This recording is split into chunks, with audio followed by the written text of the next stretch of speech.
Hello everyone, my name is ScarWidow, and today I will be reviewing the newest reboot in the TMNT franchise, Teenage Mutant Ninja Turtles, Mutant Mayhem.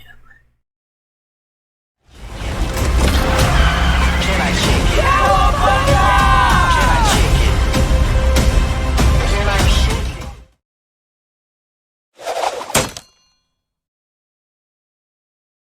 15 years after a crazed scientist lost the WWE Championship and dropped a top secret ooze into the sewers, four teenage turtles live their normal lives, which consists of practicing for the Mortal Kombat tournament in cringy 90s slow motion while hiding from the public world.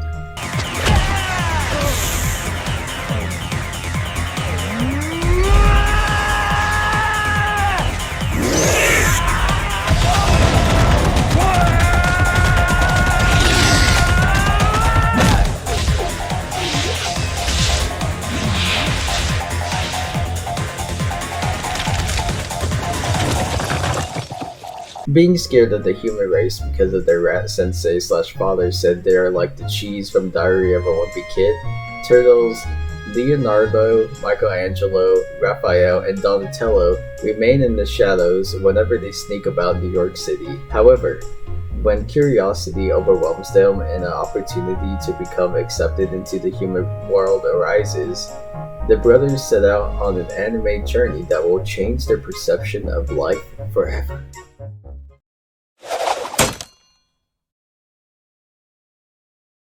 One of the best aspects of the film is the comedy. In case you didn't know by now, Seth Rogen wanted to try something new in this simulation by attempting to make a PG film for the entire family. Upon learning about this decision, I was excited for what Rogen had in store since I believe he's a comedic genius.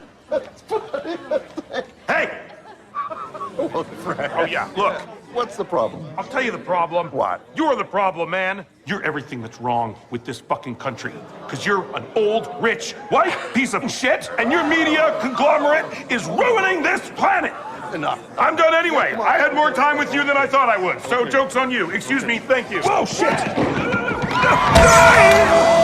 I'm so happy and relieved to say that the PG rating didn't seem to affect Rogen's style of comedy at all. Like, he managed to make me genuinely die of laughter at an animated family film about four turtles and a fucking rat doing karate within the restrictions of a PG rating. Most of the comedy comes from references to popular media, whether it be films, TV shows, anime, and video games. Being someone who loves referential comedy, I loved the approach Rogen took in this film. Also, it makes sense for the Turtles to make so many references to popular media since they had nothing else to do except consume hundreds of hours of material while being underground. I don't want to ruin the big punchlines and jokes, so I'll just say that there were times where action was slapping harder than Tifa and that one soldier in Final Fantasy VII when a comedic moment would come out of nowhere.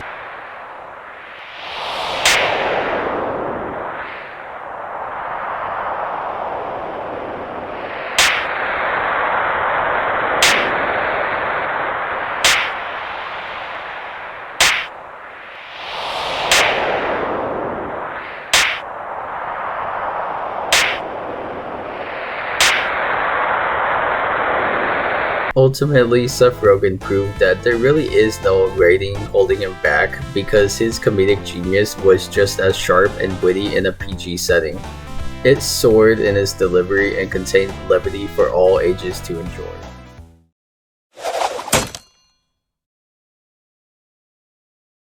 Another aspect of the film that I loved was the cast. The fact that the four Ninja Turtles were actually portrayed by young actors in this iteration was great. The decision made it more believable that the Teenage Mutant Ninja Turtles are literally teenagers because before they were either clearly adults in a Five Nights at Freddy's animatronic suit or fucking monsters worded up like they were contestants for the Strongman tournament. Anyways, young actors Cantu, Abby, Noon, and Brown Jr.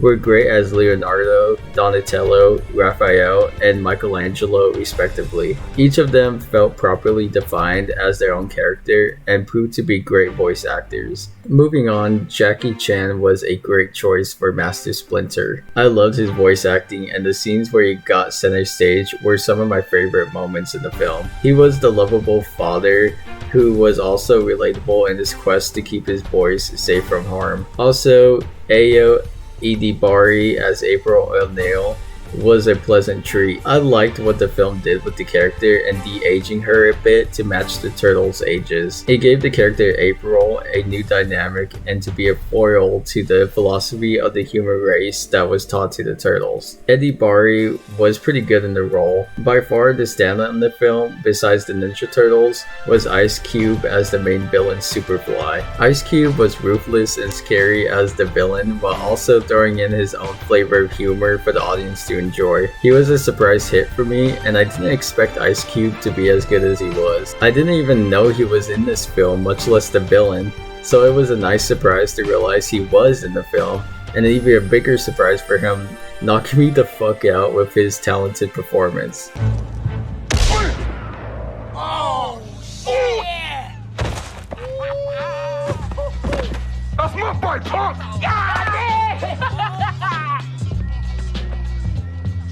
You got knocked the fuck out! The main cast was great as the main characters, and the overall cast contained big names such as John Cena, Seth Rogen, Paul Rudd, and Rose Byrne that were a nice addition in their small roles.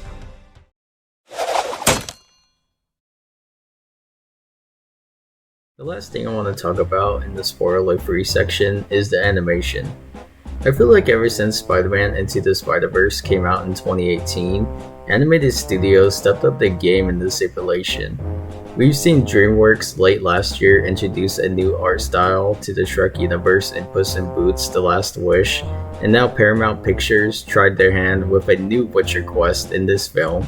I gotta say, the animation in this film was as satisfying as Eric Foreman getting the Vista Cruiser. If I find one beer can in that car, it's over. And no donuts either. Ants. So, do I get the car?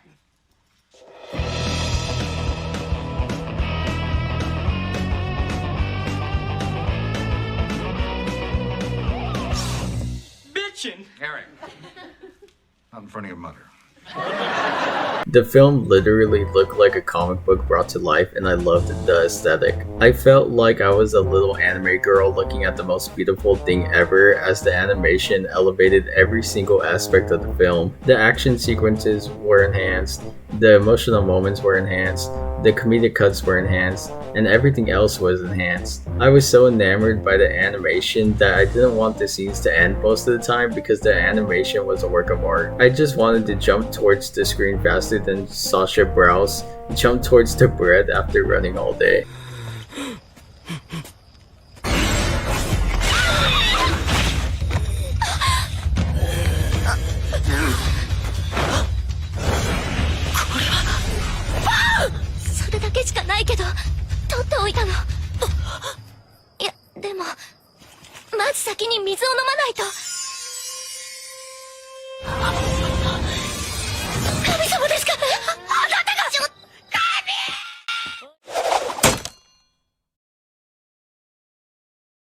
Now that I can talk about the film in its entirety, I want to touch upon the heroic growth of the Turtles.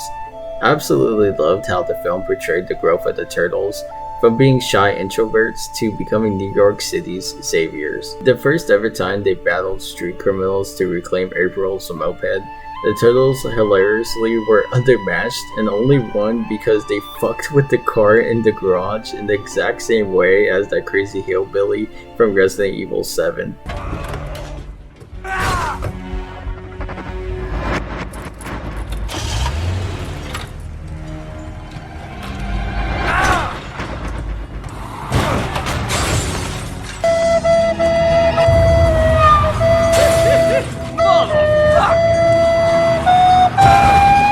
I admired how the further the film went on, the turtles slowly gained confidence and strength to be themselves and became brave in their quest for justice. In a world where comic book movies skip over the heroic growth of the main character because they would rather have dozens of pointless action scenes, I loved how this film took its time before the final act, with scenes such as the one mentioned, and moments of them being scared to lift a finger against Superfly, both under the freeway bridge and at the bowling alley. They gave the fact these four brothers were just regular kids who practiced karate and got thrown into the deep end more credence, because they struggled against a lesser known villain from the TMNT IP. I feel like this type of character development is massively overlooked when constructing a comic book movie in today's day and age, so it was so refreshing to see Seth Rogen and co. showcase a more realistic, heroic growth with the Ninja Turtles.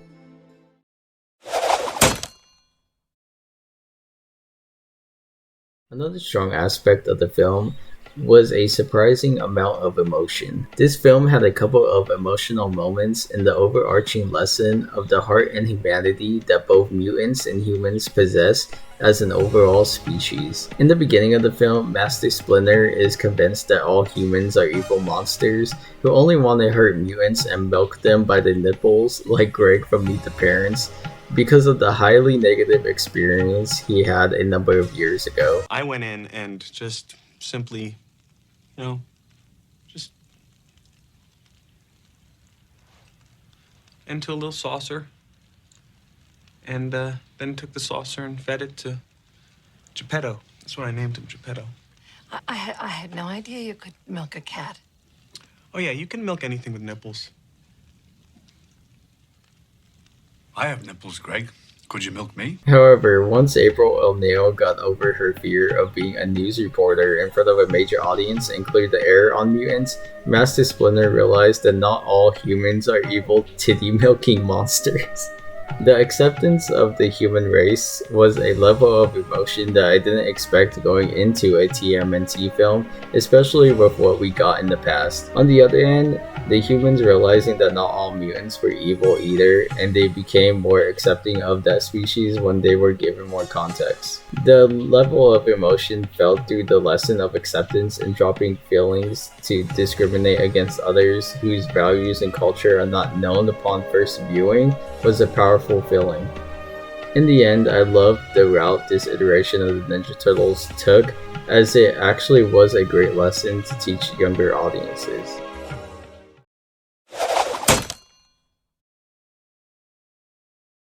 The last thing I would like to talk about is the message the film ends on. The message of acceptance towards different groups of people.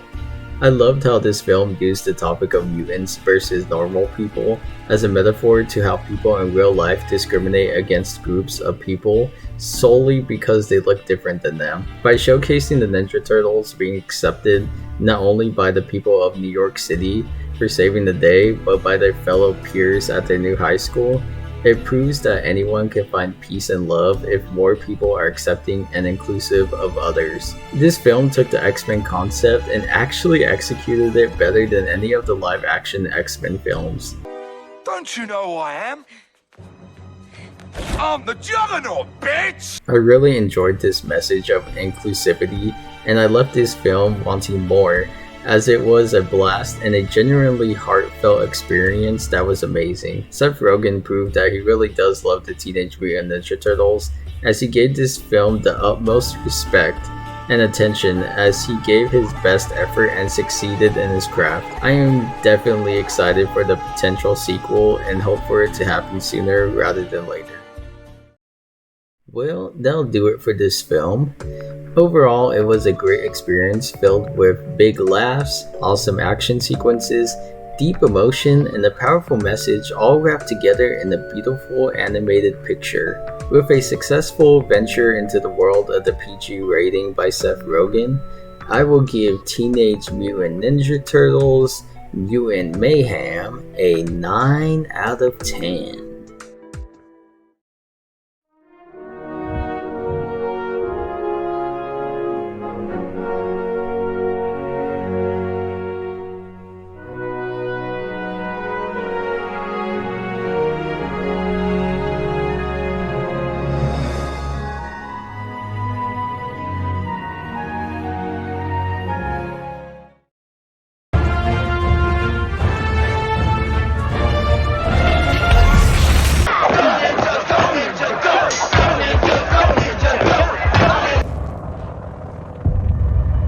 taking a cat nap?